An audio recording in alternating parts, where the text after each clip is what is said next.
ଜୟଗୁରୁ ଯୋଗ ସାଧନ କଲିକତା ତ୍ୟାଗ। ବେଦାନ୍ତଙ୍କ ସହିତ ଆଲୋଚନା ପରେ ନିଗମାନନ୍ଦ ତାଙ୍କ ନିକଟରୁ ବିଦାୟ ନେଇ କଲିକତା ଚାଲି ଆସିଲେ। କିନ୍ତୁ କେଉଁଠାରେ ଯୋଗୀଗୁରୁଙ୍କ ସନ୍ଧାନ ପାଇଲେ ନାହିଁ। ଭାବିଲେ ଭୈରବୀଙ୍କ କଥା କ'ଣ ତାହେଲେ ମିଥ୍ୟା ହେଲା? ନା, ତା ତ ହୋଇ ନ ପାରେ।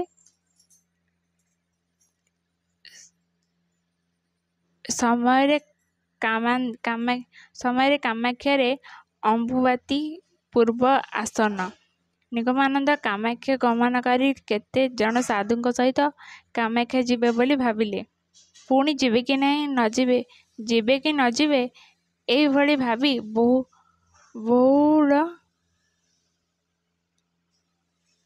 ବୋଉବଜାରଠାରୁ ମେଡ଼ିକାଲ କଲେଜ ଆଡ଼କୁ ଯାଉଛନ୍ତି। କଲେଜ ନିକଟସ୍ଥ ଶିବ ମନ୍ଦିର ପାହାଚ ଉପରେ ଜଣେ ଭୈରବୀଙ୍କୁ ଦେଖିବାକୁ ପାଇଲେ। ତାଙ୍କର ଆଖିରେ ସ୍ୱାମୀଙ୍କର ଆଖି ପଡ଼ିଲା ମାତ୍ରେ ଭୈରବୀ ସ୍ୱାମୀଙ୍କୁ ସମୋହିତ କରିବାକୁ ଲାଗିଲେ। ନିଗମାନନ୍ଦ ଭୈରବୀଙ୍କ ସମ୍ବନ୍ଧରେ ଚିନ୍ତା କରି କିଛି ଦୂର ଯାଇ ପୁନର୍ବାର ଶିବ ମନ୍ଦିର ସମ୍ମୁଖ ଦେଇ ଦୁଇ ଚାରିଥର ଯାତାୟାତ କରିବାକୁ ଲାଗିଲେ ଓ ଭୈରବୀଙ୍କ ଆଡ଼କୁ ଚାହିଁ ରହିଲେ। ଭୈରବୀ ଦାନ୍ତ ଚିପି ହସୁଥାନ୍ତି। ସେତେବେଳେ ହଠାତ୍ ନିଗମାନନ୍ଦଙ୍କର ମନେହେଲା, ଏ କ'ଣ, ମୁଁ କ'ଣ ସମ୍ମୋହିତ ହୋଇଯାଉଛି?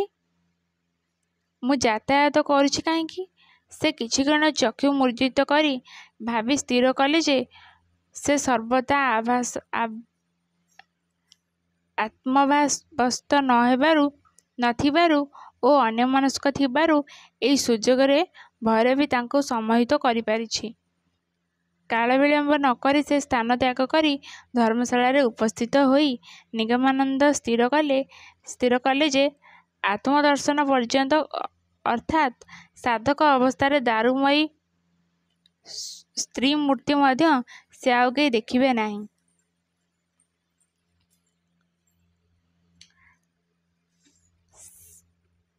ସାଧିକାମାନଙ୍କ ପକ୍ଷରେ ମଧ୍ୟ ତଦୁକ୍ତ। ସାଧକମାନଙ୍କର ଲୋକାଳୟରେ ବିଶେଷତଃ କଲିକତା ପରି ଜନାକୀର୍ଣ୍ଣ ସ୍ଥାନରେ ରହିବା ଠିକ୍ ନୁହେଁ। ଏହା ଭାବି କାମାକ୍ଷା ଯାତ୍ରୀ କତିପୟ ସାଧୁଙ୍କ ସହିତ ସେ କାମାକ୍ଷା ଯାତ୍ରା କଲେ।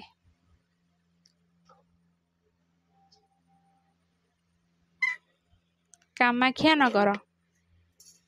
କାମାକ୍ଷା ଆସି ନିଗମାନନ୍ଦ ସେଠାରେ ଅସମ୍ଭବ ପ୍ରକାର ସାଧୁ ସମାଗମ ଦେଖିଲେ। ଏଠାରେ ଶକ୍ତ ସାଧକମାନେ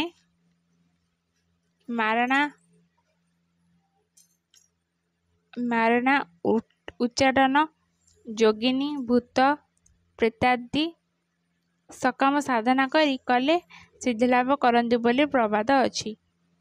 ଏଠାରେ ଦେବୀଙ୍କର ଯୋନି ପ୍ରତୀତ ହୋଇଥିଲା। ପ୍ରତିବର୍ଷ ଅମ୍ବୁବାଚୀ ସମୟରେ ପୀଠରୁ ଅକ୍ରଶ ଓ ରକ୍ତସ୍ରାବ ହୋଇଥାଏ ବୋଲି ଲୋକେ କୁହନ୍ତି। ଜନଶ୍ରୁତିକୁ ପରୀକ୍ଷା କରିବା ନିମନ୍ତେ ନିଗମାନନ୍ଦ ପଣ୍ଡାଙ୍କୁ ପ୍ରତି ରାତିରେ 2 ଟଙ୍କା ଲେଖାଏଁ ଦେଇ ମନ୍ଦିର ଭିତରକୁ ଯାଇ ପୀଠ ମଧ୍ୟରେ ହାତ ଦେଇ ଦେଖିଲେ, ଏହା ମିଥ୍ୟା। ତେବେ ଏଠାରେ ଗୋଟିଏ ପାରଦର ପ୍ରବସ୍ତର ଅଛି ବୋଲି ତାଙ୍କର ମନେହେଲା। ଅମ୍ବୁବାଚୀ ଗତ ହେଲା। କିଛିଦିନ ସେଠାରେ ରହିବା ପରେ ତାଙ୍କର ପୁନରାୟ ତୀର୍ଥ ଦର୍ଶନ କରିବାକୁ ଇଚ୍ଛା ହେଲା। କାମାକ୍ଷାରେ ଶୀତକାଳ ପର୍ଯ୍ୟନ୍ତ ଅପେକ୍ଷା କରି ସେ ଗୌହାଟୀକୁ ଦିବ୍ରୁଗଡ଼ ଆସି କେତେଜଣ ସାଧୁଙ୍କ ସହିତ ଟ୍ରେନରେ ଯାଇ